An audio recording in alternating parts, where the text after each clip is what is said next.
All right, guys, we're back in Elevator Paso. Today, we're going to be speaking with Ray Garcia. Ray is one of the directors at the Goodwill Industries of El Paso. And today, we're going to be discovering a little bit more about what Goodwill is all about. There is so many facets to this industry that I wasn't even aware of, that I think the majority of us are not aware of. But we'll let Ray tell us about this. Ray, how are you, first of all? Great. How you doing, man? Thanks for having me on. Thank you for coming here. Thank you for the opportunity. Ray, first of all, I think everybody has that perception of Goodwill being a bunch of secondhand stuff, which is true, but apparently it's not the only truth. Yeah, it's not. One of the interesting things about Goodwill International as a whole, Goodwill was started in 1902, and what the gentleman who started it was Mr. Helms, and what he was trying to do, his goal was help immigrants come over from Europe, and what they would do is they'd get donations, they'd fix them up, and they'd put them out for sale. So really, that's how Goodwill got started here locally. If you look at historical documents, we opened up roughly 1925. Wow. Lydia Patterson. But officially, we opened up in 1936. So we've been around for a real long time. Yes, to your point, the bulk of our business was donated goods, donated items.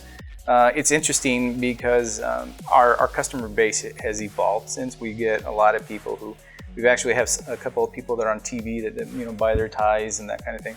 We have local celebrities that shop at our stores. We have nurses, doctors that buy smocks, that kind of thing.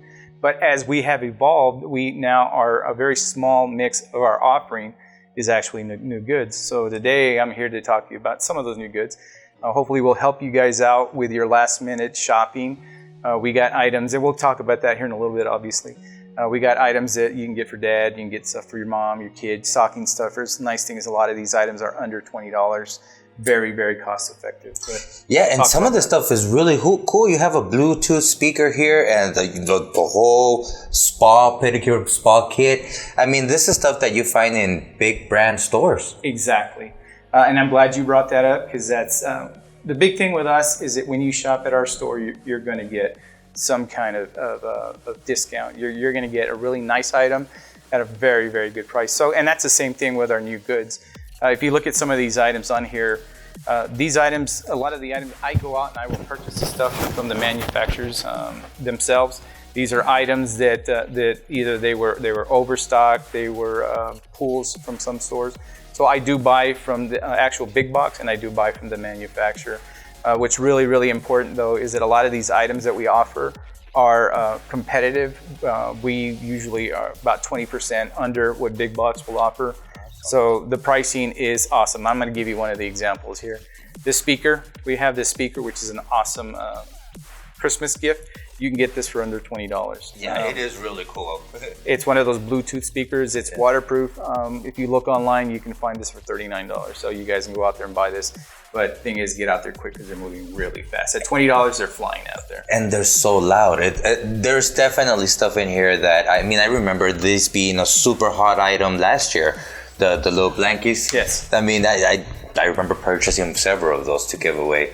So yeah, without a doubt, it is something that is unexpected to the majority of us. And another thing that I think the majority of us aren't aware of is you were mentioning that 85% of the dollars spent in Goodwill stays to develop the community? Yeah, and that's a real important point. It's one of the things that I'm always talking to. Every dollar that we make at our stores goes back into the community. That's amazing. 85 cents of every dollar goes into the community. And I don't know if you've looked at some of our the spots that we run on Facebook, but we have little spots that explain what exactly that we do. But just to give you all a brief description of what we do is we work with some of the local school districts. We help students we train them. We train them soft skills. We work with Riverside's one of them, for example. We work with the kids who have barriers to employment. We train them soft skills as far as how to sort, how to stock, how to work in the register. So when they get out there, when they graduate, they can actually go get a job. What we do is we do hire a lot of those graduates from the programs that we work with. And I believe our attrition rate is under 10%. So we do keep a lot of the students that we train. So great thing is, again, like I said, we do give back. The other thing that we do is a lot of people aren't aware of this, is that we do have job placement centers. We have one out in Socorro. We do have one in Las Cruces. So if you're looking for a job, We have an office where they will help you go online, they'll help you search, they'll help you with your resume. One of the really big things is in El Paso, we have a large military presence. That's right. So the thing is that, I mean, they learn awesome skills in the military. Some of them don't directly transfer into the corporate world. And I'll give you an example. A guy who's a tank expert. I mean, how do you put that down on a resume? Right. There are a lot of things that go into learning that skill that you can put down on a resume. So one of the things that we're really big on is that we help our military vets, we help our guys that are in the military write resumes, and in a lot of cases we give them jobs as well. That's great. So what you're telling me is that I could get a cool item at a discount, have a cool gift, and still impact the community with my purchase. Yeah, oh yeah, absolutely. You know, like I said, we give back to the community. The other thing is a lot of people overlook is we're really big on repurposing, recycling. If we don't sell it at the stores, we recycle it. We recycle paper, we recycle the clothing. There's sometimes people donate items that we can't sell. What we'll do is that we'll sell the metals, we sell the aluminum. So all that stuff is repurposed. It blew my mind when I was over at the recycling center for Goodwill in Alameda. We were talking about how it was about a 10% waste that you have, which is extremely low compared to other companies.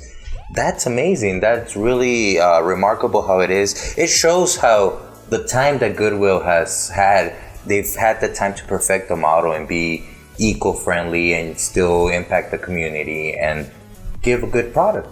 Yeah, and it's getting better. I mean, we are doing the best that we can to help the economy, to help the environment. I'll give you a little insight. One of the things, my personal project that I'm working on that hopefully we'll realize within the next 5 years is that I'm also in charge of transportation. So I'm looking to see what we can do. My goal is to reduce 50% of the trucks that use fossil fuel and convert into electricity. So that's just one of my initiatives that I'm personally working on. So yeah, we give back to the community, we give jobs, and then we help the environment as well. That's wonderful. I think it adds a whole new dimension to understanding the model of bringing good home. You know, you bring an item and you could be rest assured that you're causing good in the community as well. Absolutely.